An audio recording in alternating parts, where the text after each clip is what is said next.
Assalamualaikum warahmatullahi wabarakatuh. Perkenalkan, nama saya Lika Lansita, saya dari kelas 5B. Di sini saya akan menjelaskan mengenai manajemen risiko, yaitu apa itu manajemen risiko, apa saja manfaat-manfaat manajemen risiko, langkah-langkah manajemen risiko, dan tujuan dari manajemen risiko.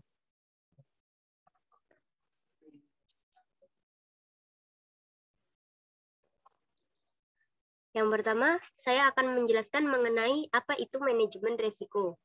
Manajemen risiko adalah suatu proses yang terstruktur dan sistematis dalam mengidentifikasi, memahami, dan mengembangkan alternatif penanganan segala risiko yang dilakukan oleh pelaku bisnis.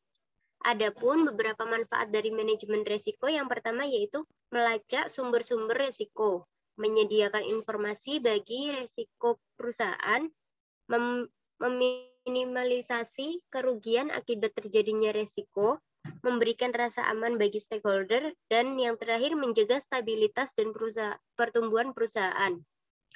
Tujuan dari manajemen risiko yaitu agar suatu perusahaan berkembang stabil sesuai dengan target bisnisnya.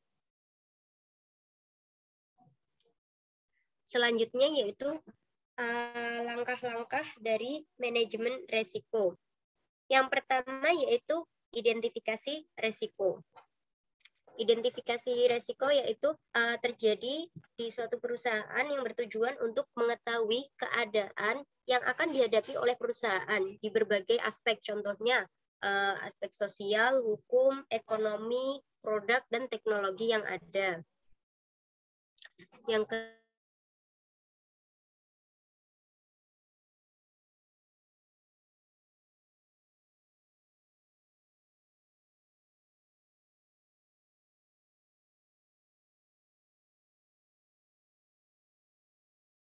kelima, melaksanakan alternatif yang dipilih. Dan yang terakhir, yaitu mengontrol alternatif yang dipilih.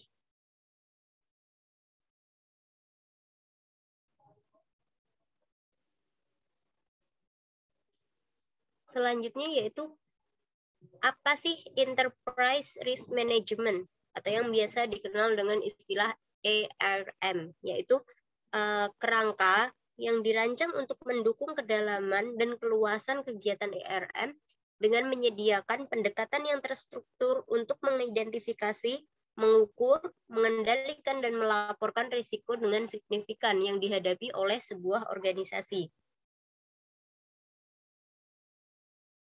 Nah, di sini saya juga akan menjelaskan mengenai fluktuasi yang terjadi di Indonesia. Mengapa fluktuasi yang terjadi di Indonesia ini selalu mengalami peningkatan? Nah, di sini menurut saya fluktuasi di Indonesia semakin meningkat, salah satunya karena nilai tukar rupiah terhadap dolar selalu menurun. Bahkan nilai tukar rupiah terhadap dolar ini pernah sampai menyentuh angka lebih dari 14.000. Tentunya penyebab dari turunnya nilai tukar mata uang rupiah terhadap dolar ini banyak faktor ya yang menjadi penyebabnya. Ada faktor internal dan juga ada faktor eksternal. Nah, dari faktor internal sendiri ini yang pertama adalah impor yang lebih banyak ketimbang dengan ekspor. Stabilitas politik dan kinerja perekonomian juga berpengaruh terhadap kekuatan mata uang suatu negara.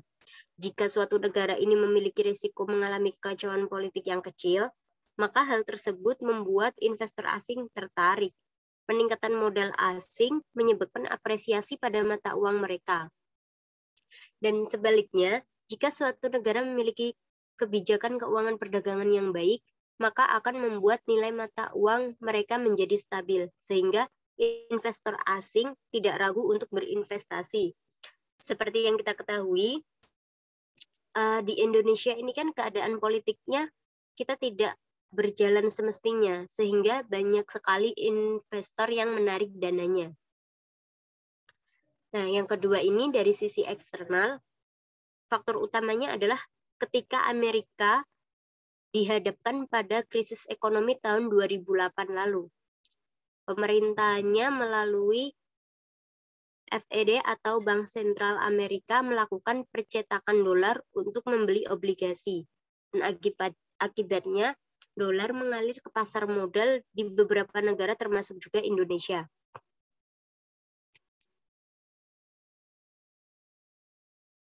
Nah, akibat selanjutnya ini, jumlah dolar yang beredar di pasar modal bertambah dan menyebabkan penguatan mata uang dunia termasuk rupiah terhadap dolar mulai tahun 2013, kondisi ekonomi Amerika Serikat diperkirakan membaik. FED atau Bank Sentral Amerika itu merencanakan menaikkan suku bunga FED dan melakukan penjualan obligasi untuk menarik dana dari pasar modal yang ada di dunia.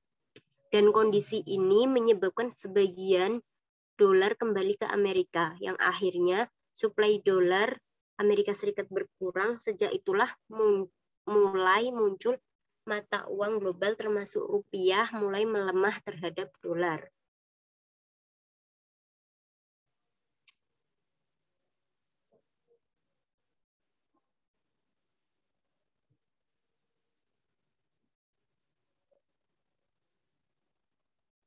Selanjutnya yaitu macam-macam resiko. Di sini ada beberapa macam resiko. Yang pertama, resiko murni, resiko spekulatif, partikular, dan fundamental.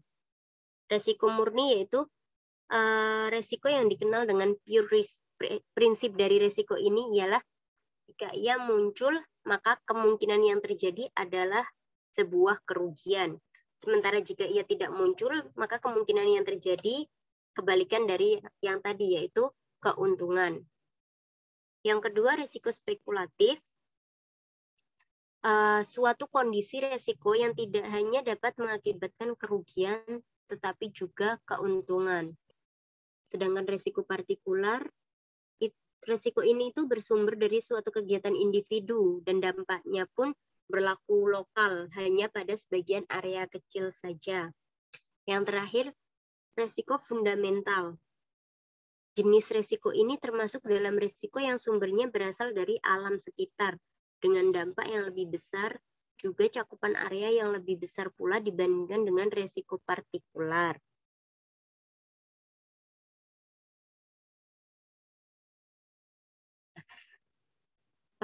Contoh dari manajemen risiko ini ialah studi kasus dari PT Unilever.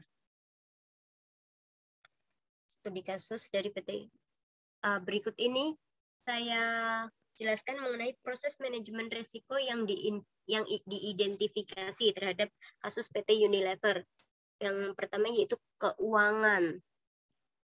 Terjadinya fluktuasi mata uang serta nilai mata uang yang tidak stabil sehingga dapat menyebabkan perubahan bahan baku. Yang kedua, pilihan brand, kesetiaan dan selera konsumen yang senantiasa bisa berubah.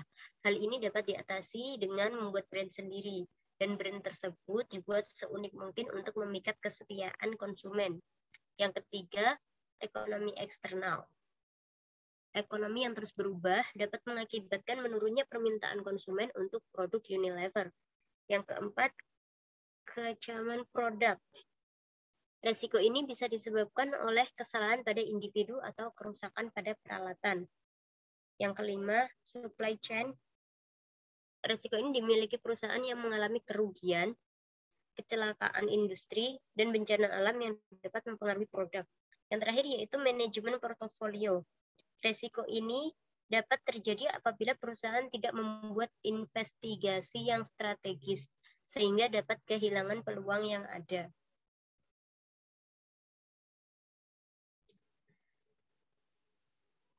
Nah, untuk evaluasi dan pengukuran resiko, yang pertama, mengukur kemungkinan dan situasi terburuk resiko dengan membuat parameter probability dan severity serta mengukur resiko. Yang kedua, mengidentifikasi level resiko serta mengevaluasi resiko-resiko yang terjadi pada PT Unilever. Pengelolaan resikonya yaitu dengan mitigasi dilakukan untuk mengurangi probabilitas dan keparahan. Tiap resiko dimitigasi berdasarkan kategori resiko, yaitu very low, low risk, low risk. Resiko ini akan dibagi berdasarkan opsi penanganannya. Perlakuan manajemen risiko akan diklasifikasikan berdasarkan masing-masing ukuran dan frekuensi risiko.